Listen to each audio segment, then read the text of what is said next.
Yo, yo, yo, what's up? Welcome to Icapod. Y'all know what it is. Uh, welcome, come on into the chat. Let's talk that talk. I told the folks on the community that I will be coming on today just to give my thoughts on the conversation I had with Mr. Biscuit 2 nights ago. So that's what we're going to do. But I give y'all some time to get in.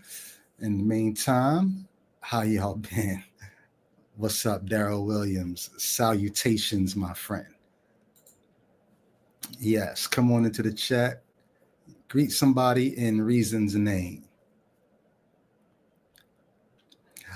Had a really good morning. Had a great conversation with a Christian today, but it was not recorded. We just had a great conversation, getting some understanding. Hoping to bring that brother on to a live conversation at some point. But yeah, if you know a Christian who would like to have a conversation with a former Christian, and you think it would be good content that would help people get an understanding, send them my way. Tell them to hit me up. ichapod@gmail.com. ICHAPOD. At gmail.com.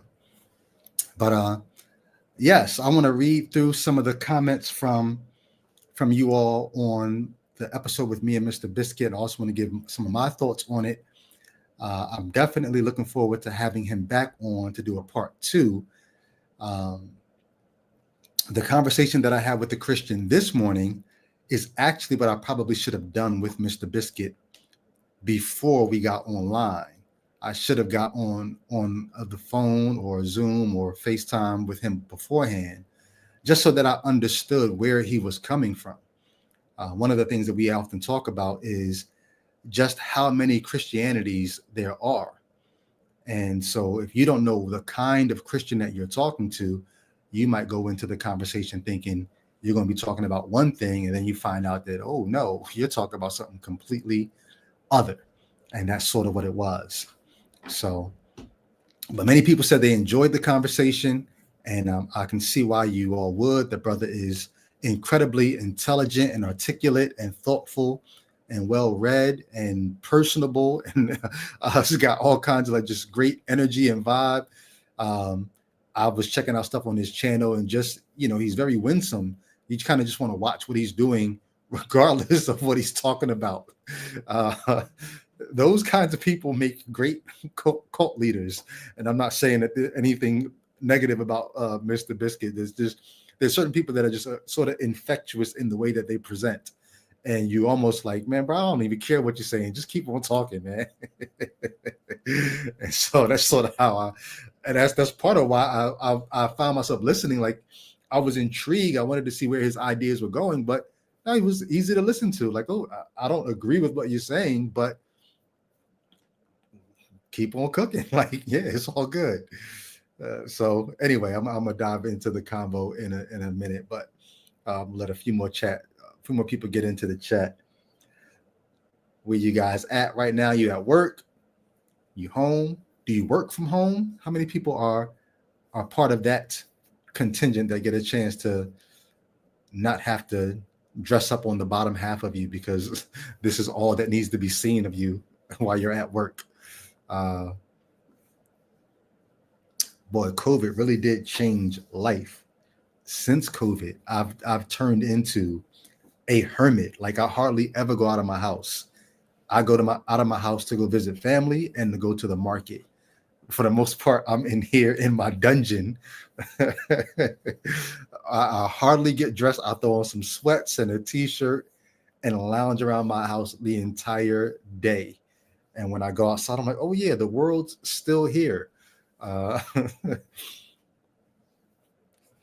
Marissa, what's up?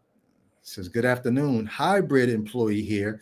Hybrid meaning sometimes you go in and sometimes you're at home, half the week, half the month. That's what's up.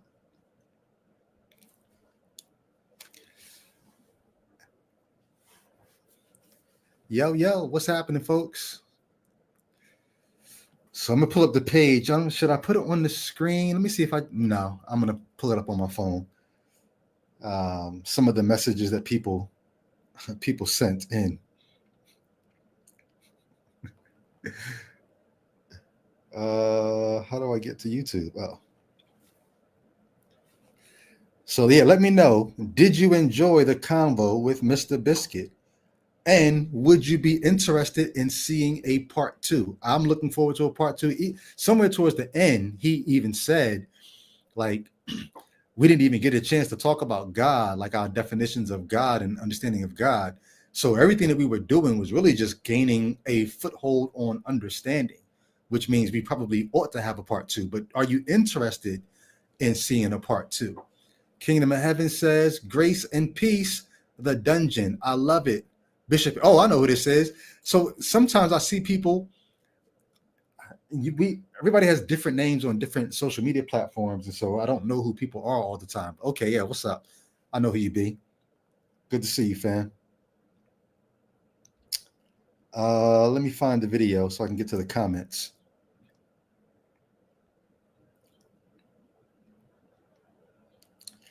Every time I go on YouTube, I don't pay for YouTube without ads, so I always get ads. What are your YouTube ads? Maybe you don't want to tell on yourself. The number one YouTube ad I get, I don't know if you can see. Can you see if I put it?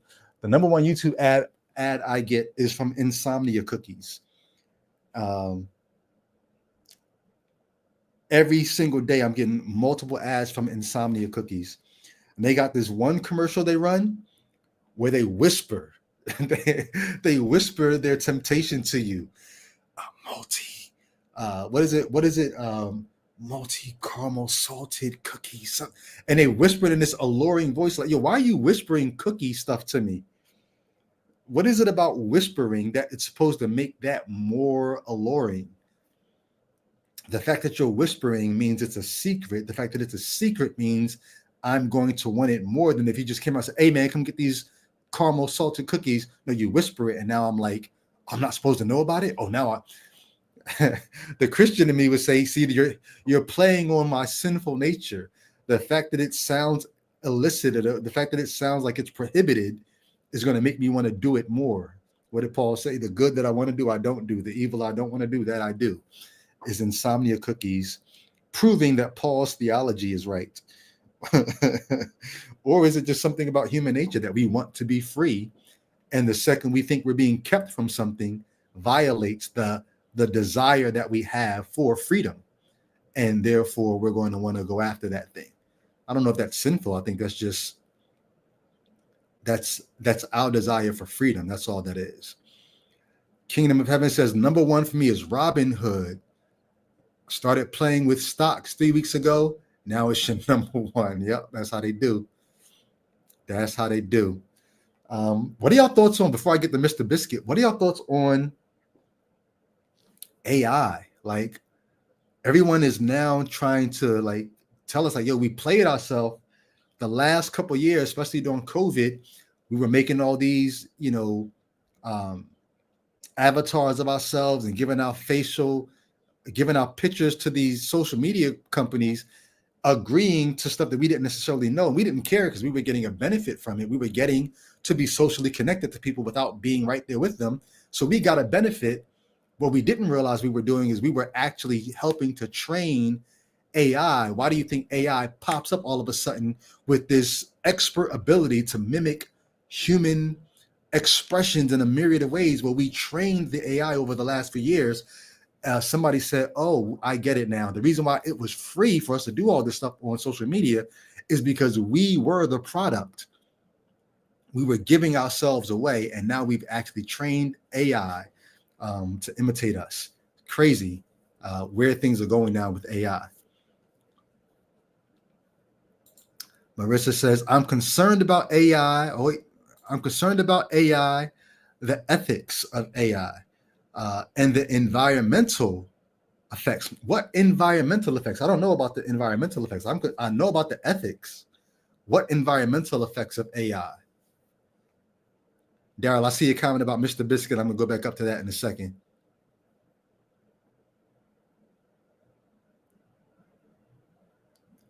Oh my gosh. I almost don't even want to put this on the screen, but I'm going to do it for the sake of conversation. Kingdom of Heaven said, yo, AI between me and you is ancient intelligence come from the deep. Now that sounds like a rabbit hole that we can actually go down. I would love to get Graydon Square back on to talk about AI. He's got some, I love his ideas and just where his mind goes. I would love to get him on to talk about it, but I wonder what you're talking about there, Kingdom of Heaven.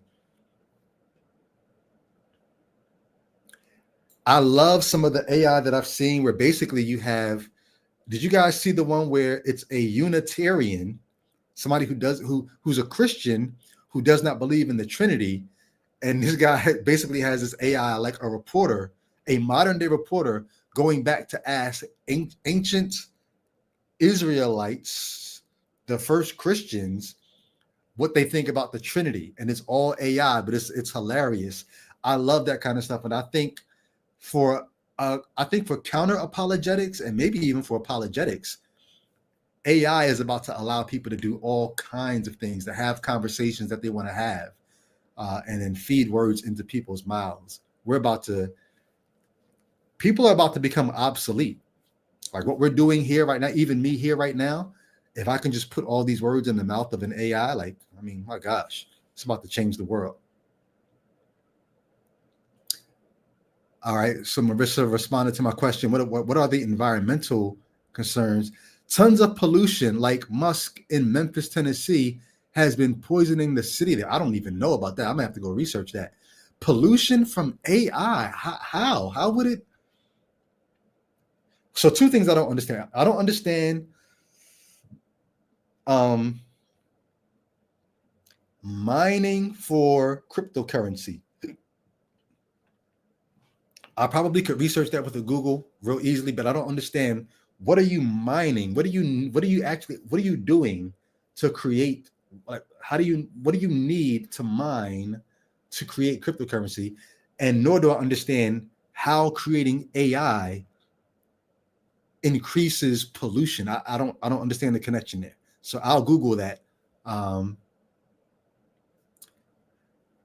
You've seen G20 with Viola Davis? No, I have not. What is that? Is that a movie? Is that a documentary?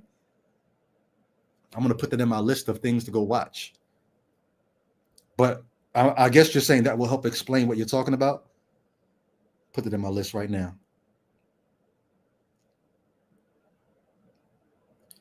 G20,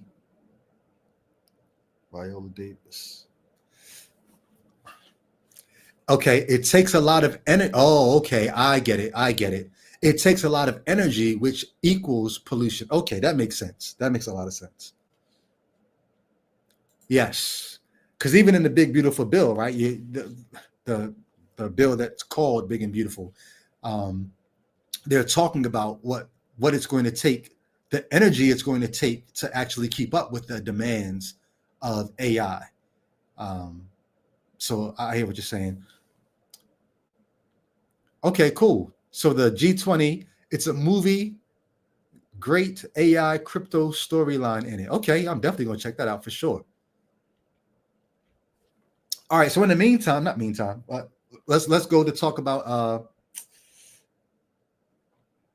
the conversation with Mr. Biscuit. I'm go back up to Daryl's comment. Daryl said, Mr. Biscuit definitely was not a student of Wayne Grudem's systematic theology. Well, actually, he was. Remember, he said at first he went to a Buddhist temple to try to like convert them with his reformed theology. So he was initially a Wayne Grudem student, but he ended up far from that. So so my thoughts on the convo, I said this on Facebook yesterday. I wasn't prepared for that conversation, and I should have found out what kind of Christian he was. I assumed, oh man, my smiley face is much brighter than it normally is. Let me turn it down.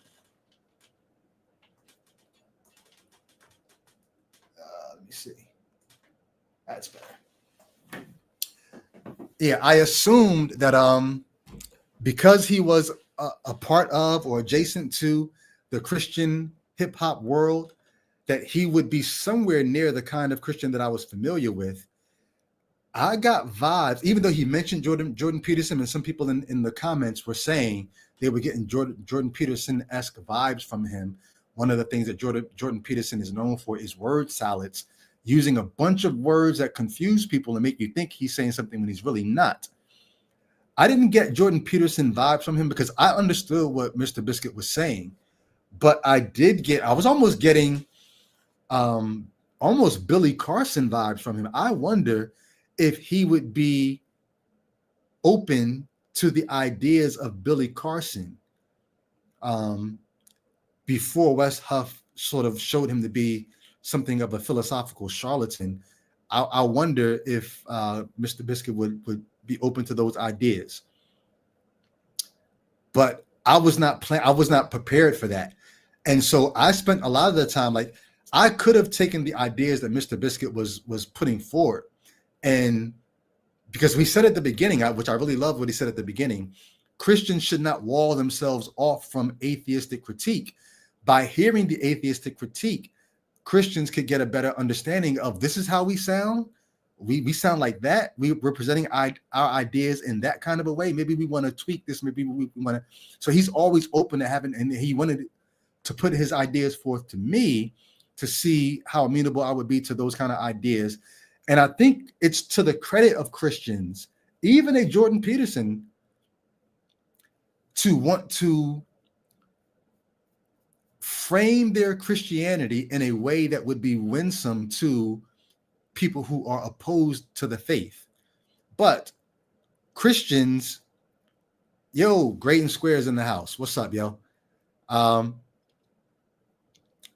Christians, traditional Christians they're not up for that. They're not up for the Christian faith being malleable, you being able to represent it in like, no, they would say God doesn't change. God's the same yesterday, today, and forever.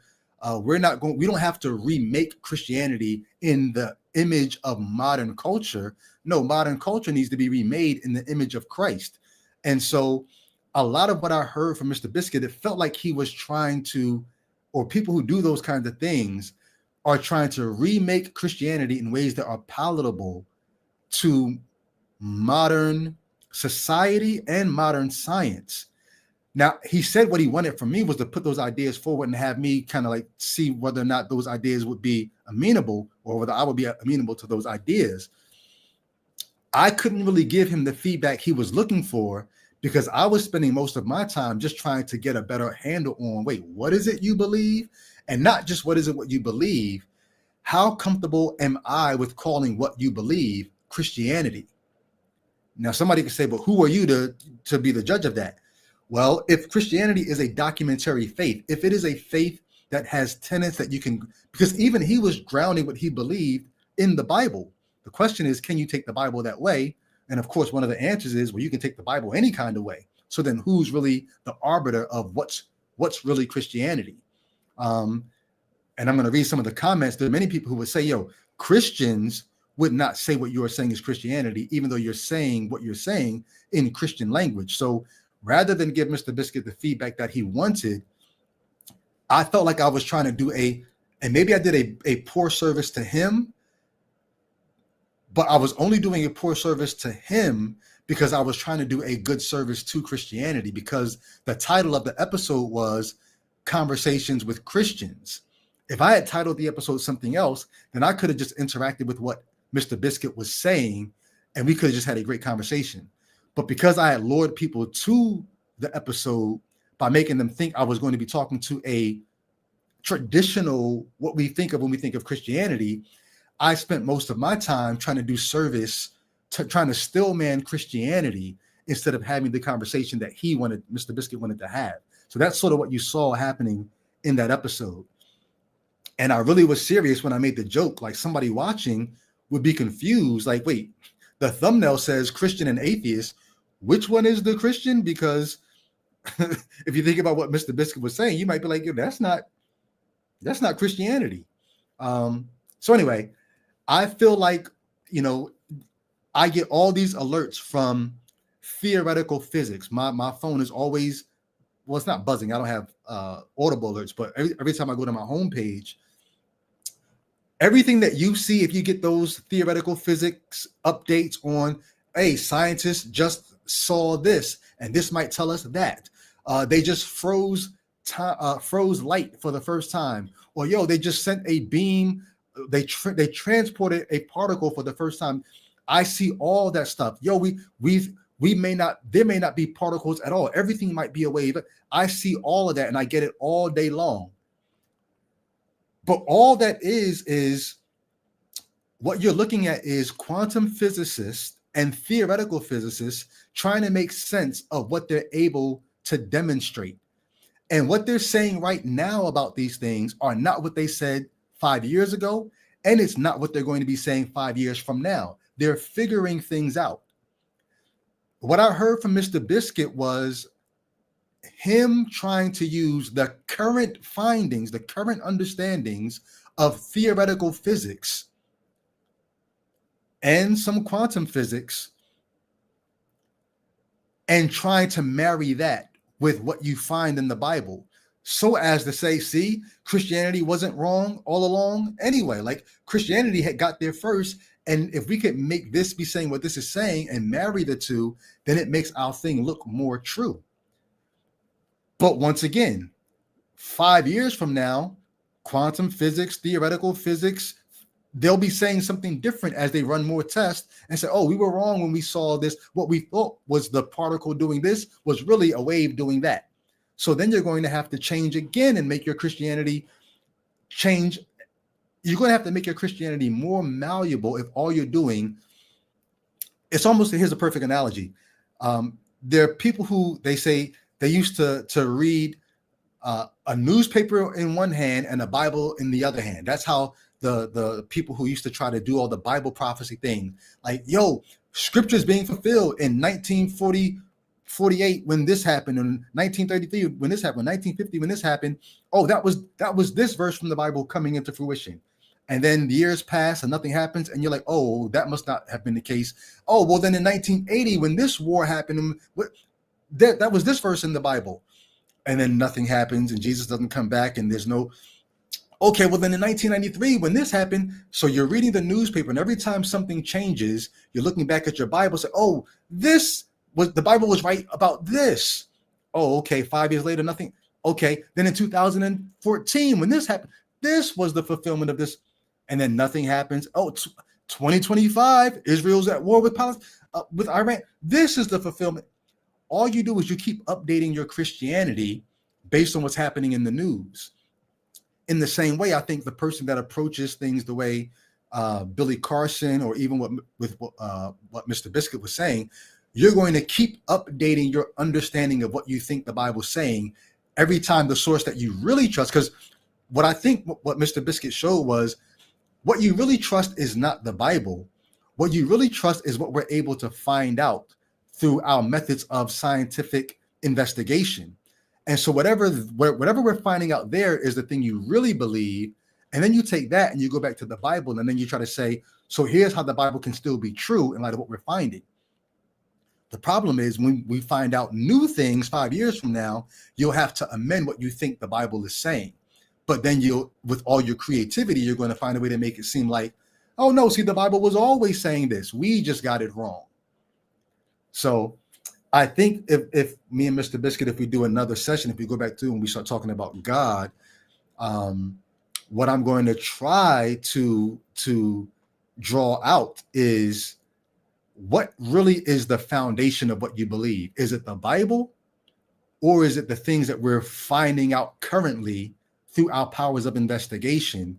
And then you're just dressing that in biblical language, because the biblical community, you're not a part of the scientific community, you're a part of the religious community.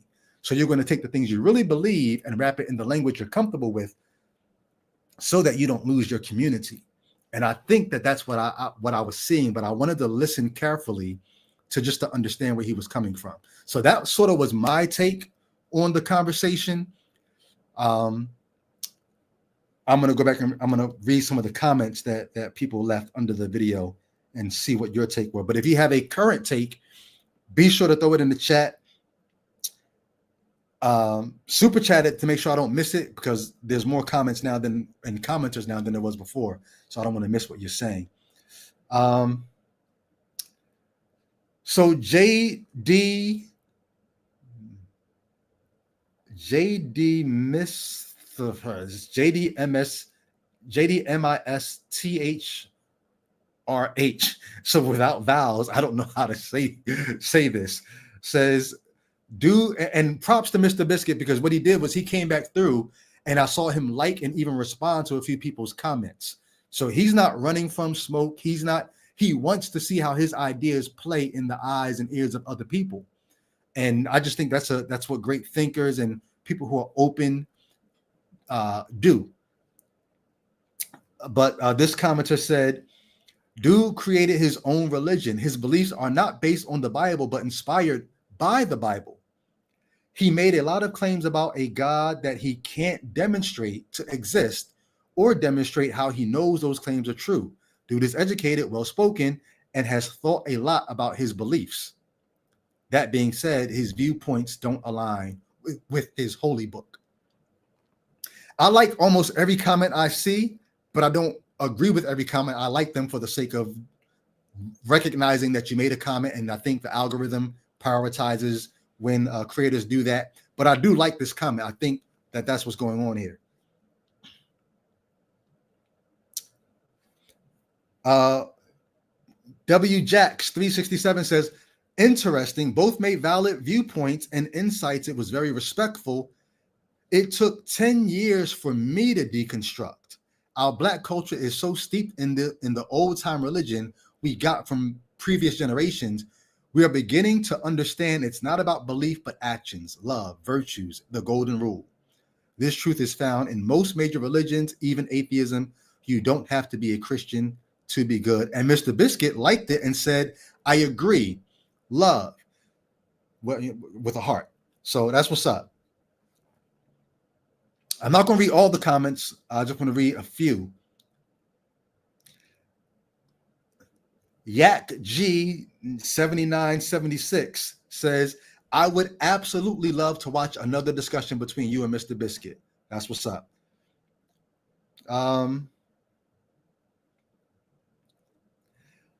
This is one of Mr. Biscuit's viewers. Says, I just watched this over on Mr. Biscuit's channel. Then they came over to Ichabod to comment.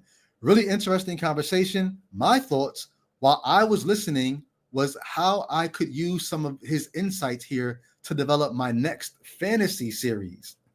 Interesting. I really like Mr. Biscuit's take on Christianity on the whole. And I was thinking this as I was listening to him. I was like, I don't know if I have a problem with the kind of Christianity you're talking about. Because if all you're talking about is this oneness of reality that became disintegrated and is finding out how to re-become one, you could use the Big Bang Theory of this singularity disintegrating and expanding, and then look at what we're doing as these recombinations, whether it be stars, whether it be planets, whether it be organisms. You could find some kind of connection between that. You don't need Christianity to do that, and I think Christianity muddies that up. So if that's what you're going to make Christianity out to be, I don't know that I'm mad at that. I just don't think you need it for that. But then Mr. Biscuit made the point about myths, right? Myths are, in his view, myths are ways that you get a handle or organize your facts. And like I said at the beginning of that episode, I like the term meta-narrative better than myth. But okay. That's a longer comment. There's more to it. I'm not going to read the whole thing. My Unique Monique says, interesting combo to kick off the new series.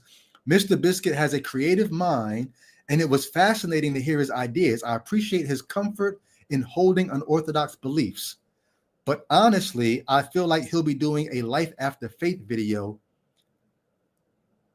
in a few years. And I responded, in reason's name. And Mr. Biscuit responded, thank you. Right? This is a gracious brother. Like he's got his own beliefs. He's not, like I said, not afraid of the smoke. He can hold his own, but he's comfortable coming into this context and recognizing what people are hearing and seeing from his views. You got to respect that. Loving Life 9743 says, I'm interested in listening to more conversations with Christians. Let's have it. I had a great conversation this morning. I had a 2-hour conversation with a Christian this morning, somebody who was a fanatic and cross movement fan back in the 1990s. This brother said, yo, I've been always wanting to have a conversation with you because I love the way your mind works. This brother was a religion studies major in college. He's been in ministry this entire time. He's still a Christian, diehard Christian. We had a great 2-hour conversation offline. And at the end of it, I said, yo, we got to have this conversation online. So hopefully we'll get a chance to have it online soon. Solomon Essex says, I enjoyed your guest. He was very philosophical.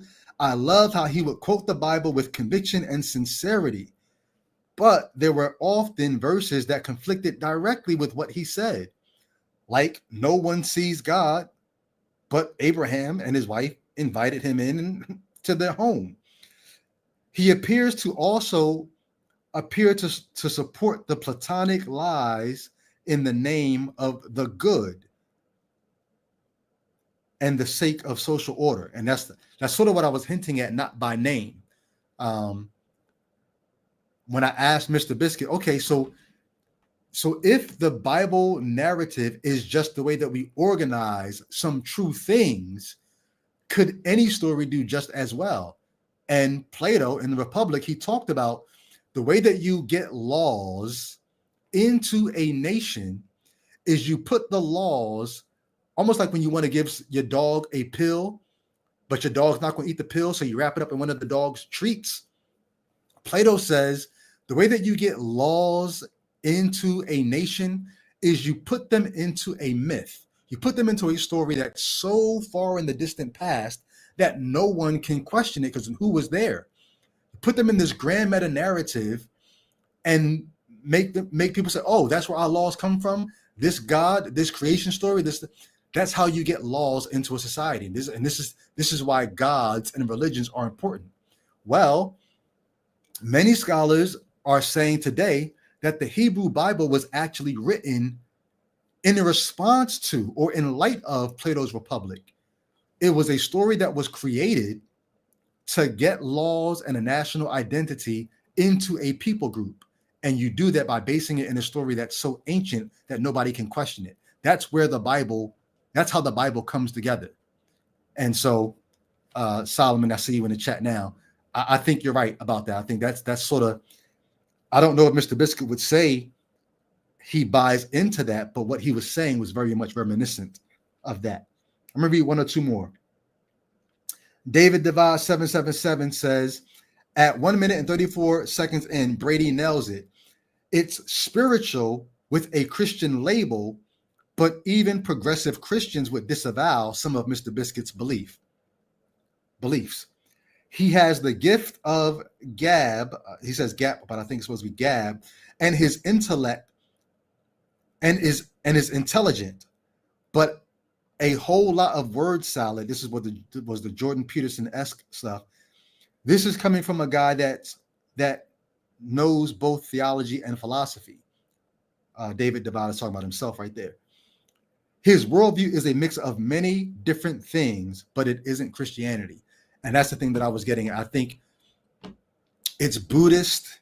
It's, I don't even know if it might be Gnostic a little bit. It's definitely New Age. It's definitely taking ideas from the East and Eastern mysticism and tying it into Christianity. So anyway, knowing where he comes from, I think our next conversation will be much more fruitful because I won't have to spend time trying to still man Christianity. We can just dive into what he believes in and why I don't think I would believe any of that, though I do think I'm open to the mythos, or not even the mythos. I'm open to the paradigm of unity and diversity. I think whatever story is being told in the universe, it has something to do with unity and diversity and reunifying. So I'm open to stories that track on to that kind of a thing. Christianity doesn't do that, because one of the things that Mr. Biscuit said that would delineate his views from Christianity the most is Christianity and even Judaism is big on the creator-creature distinction. And what Mr. Biscuit has done in his views, he's eliminated that creator-creature distinction by making God and the creation not really distinct when it all comes down to it. So those are my thoughts on it. I won't say too much more. I'm looking forward to many. I have a few Christians. Many of them are very philosophical. I really do want some traditional Christians to come on the platform, though, because all the other stuff that people, all the philosophical stuff that people that are doing these, I got a brother who's been dying to get on the channel who's going to come on soon in mid-July. All the things that these people are saying, I'm going to make the point that what you're talking about is not Christianity. What you're talking about are things that you're now able to do in light of the investigations that we've made as humans. And then because of the soft spot in your heart and or mind for Christianity, you're going back to marry the things we've found out about reality. You're going back to marry that to your Christianity. And any religion can do that. When you watch Muslim apologists, they do the same thing. They take the findings from astrophysicism. They take the findings from cosmology. They take the findings from quantum mechanics, and they find ways to make their faith correspond or in some kind of way cohere with that. And I think it's a credit not to God, not to the Bible, not to the Quran. It's a credit to the creativity of the human mind. We have the ability to connect the dots between a myriad of things. And because we are creative and resourceful, and we have the ingenuity and the intellect, you can tell me, you can show me a Hollywood blockbuster, and I can find a way to show you how, see, that proves the Bible. Why? But that's not to the credit of the director or the writer. That's the credit of my mind seeing common themes and tying them together. It doesn't prove the Bible is true. Doesn't prove the Quran is true. Doesn't prove that your horoscope is true. It proves that your mind, they say where there's a will, there's a way. If you're motivated, you can find reasons to connect the dots between this thing and this thing, and then step back and say, see, proved it. No, you proved that you were highly motivated to connect those dots. That's all you really did. All right. Thank you for the super chat, David Devad. Says, you gave the wrong email last time. Uh-oh. And you know what? Yeah, I confuse sometimes. I confuse the email with the Patreon. The Patreon is ickthepod, and then the email is ickathepod@gmail.com. So apologize for that. And clock that. Like if I'm wrong, if I'm still doing it wrong, if I'm confusing it even now, let me know. But I'm pretty sure. Matter of fact, I'll just go and make sure right now.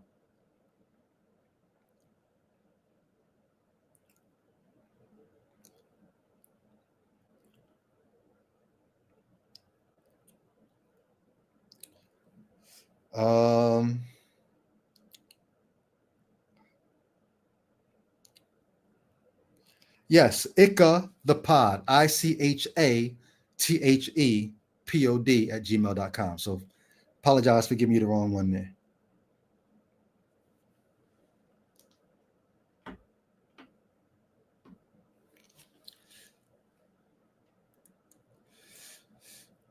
All right.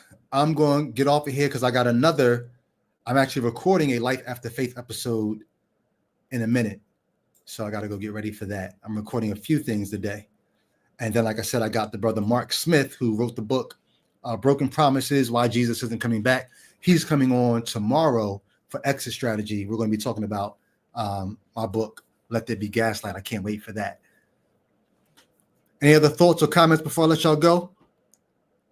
My man, Graydon. What's up, man? So soon I'm going to be doing a listening party. I'm calling it listening party. I don't know what you're going to call it, Graydon. I'm going to be doing a stream with Graydon where I'm just listening to his tunes and giving him live feedback. So I'm definitely looking forward to that. Thanks for tuning in, bro.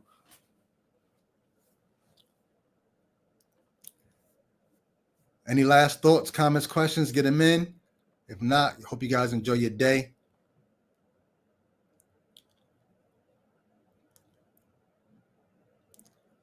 Yes. Same, man. Crystal, thank you so much for doing everything you do. Appreciate you so much.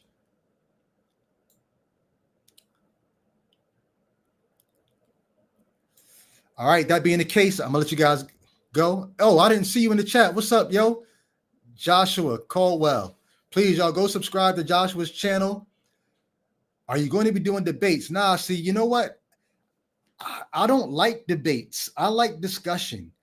Would you call, y'all please go subscribe to Joshua Caldwell's channel. It's called Now That's Debatable.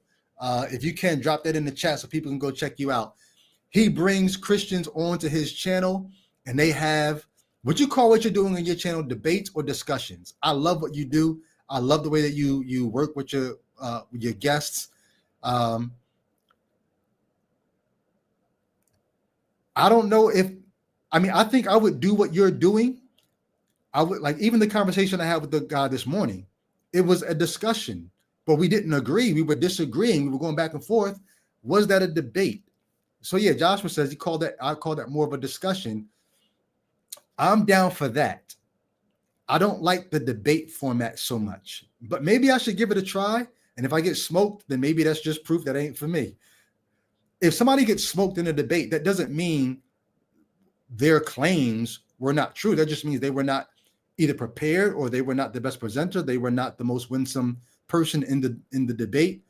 But I don't like debates. I don't think they do well for people who are trying to make up their minds. Most people, you watch debates and you leave thinking what you thought. And this is a perfect case in point. You can watch a debate. The person that you agree with can get smoked. But because you agree with them, in your mind, you'll find ways to justify what they're saying. Doesn't mean they're right. Doesn't mean you're right for agreeing with them. It's so subjective. So I don't like going into something where there's supposedly going to be a winner and a loser. I just think that's a poor setup for people trying to figure out what's true. If you go into it wanting there to be a winner and a loser, you're no longer concerned about what's true. If you're concerned about what's true, you can watch a discussion and say, "Dag, even though this person didn't present his ideas well, I still see what he's saying." And I gotta be honest that that's a stronger position, even if it wasn't represented well. So if I can bring people on and we can try to just have discussions where we're going to, agree to disagree, but put our ideas out there without having to do the debate format, I'm going to do that. But maybe I'll try the debate format to see how I fare at it. I just don't know. Hey, Eddie, what's going on?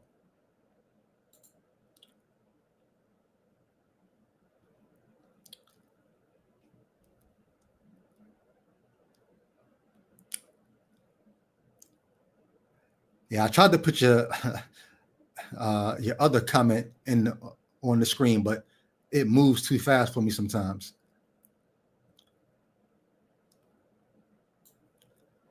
So, all right, I'm gonna go ahead and dip and get ready for this next interview I've got going on. Did I see him in the chat? Oh, yeah, Mo. I hope you don't mind me saying I got an interview with Maurice Wheatley, Mo, later on this evening, and so we'll get his interesting version of the life after faith story. It's not going to be the traditional life after faith, so we'll be doing that, recording that this evening. So, all right, y'all go ahead and enjoy yours. I'm gonna enjoy mine, and we'll get back soon. Love you guys. Peace.